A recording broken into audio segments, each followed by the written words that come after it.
चोरों ने $2 अरब चुरा तो बड़ी आसानी से लिए, लेकिन अगले ही पल उन्होंने $1 तक नहीं लिया, बल्कि सारे पैसे जहाज से फेंक दिए और वहां से जाते वक्त अपनी जीत का इशारा किया और कूद गए। वे सीधे उन $2 अरब की तरफ बढ़े और चाकू निकालते हुए पैसों की रस्सी काट दी। एक पल में सारे पैसों के बंडल हवा में उड़ गए।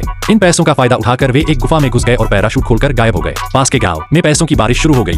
वहां के लोग पैसों को जल्दी जल्दी इकट्ठा करने लगे। किसी ने नहीं सोचा था कि ये दोनों वहां पैसों के लिए नहीं आए थे, बल्कि उनका कोई और मकसद था। पुलिस कुछ भी समझ नहीं पा रही थी। अगले ही पल वे मोटरसाइकिल से एक ऊंची बिल्डिंग पर चढ़े और वहां से सभी सुरक्षा में रखे हीरे और ज्वेलरी उठा ली। पुलिस कुछ समझ पाती उससे पहले वे ग्लास तोड़कर वहां से निकल गए और नीचे मौजूद गरीबों पर सारी ज्वेलरी फेंक दी। वहां मौजूद एक ऑफिसर को शक हुआ कि उनका उद्देश्य सिर्फ चोरी करना नहीं है, बल्कि वे टेल लाइट नाम के मिशन को पूरा कर रहे हैं और अब तक वे 3 मिशन पूरा कर चुके हैं। जैक समझ गया कि उनका अगला मिशन जीवन का पानी होगा। इसे सिद्ध करने के लिए वह शार्क से भरे समुद्र के बीच गया। तभी उसने देखा कि चोर वहीं पर सर्फिंग कर रहे हैं। जैक ने खुद को एडवेंचर का दीवाना बताया और उनके ग्रुप में शामिल हो गया। शुरू में उसे बहुत मार पड़ी। असल में उनके मालिक का यह उसके लिए परीक्षण था। जैक ने मार खाकर उसका भरोसा जीत लिया। लीडर ने भी उसे टीम में शामिल होने की अनुमति दे दी। अगले ही दिन लीडर जैक को 4000 मीटर ऊंची बर्फीली चोटी पर ले गया ताकि वह अपना 5वां मिशन पूरा कर सके। उन्होंने उड़ने वाले सूट पहने और खाई में छलांग लगा दी। क्योंकि वे सभी प्रोफेशनल्स फ्लायर थे, तो जल्दी ही वे संतुलित होकर जंगल के ऊपर उड़ने लगे। लेकिन अगले ही पल उन्हें एक संकरी गुफा में से निकलना था। वे अपनी सांसें रोककर उस गुफा को पार कर गए और एक घास के मैदान में लैंड कर गए। वे अपनी जीत का जश्न मना रहे थे, लेकिन उन्हें क्या पता था कि जल्दी ही उनकी खुशी गम में बदलने वाली है।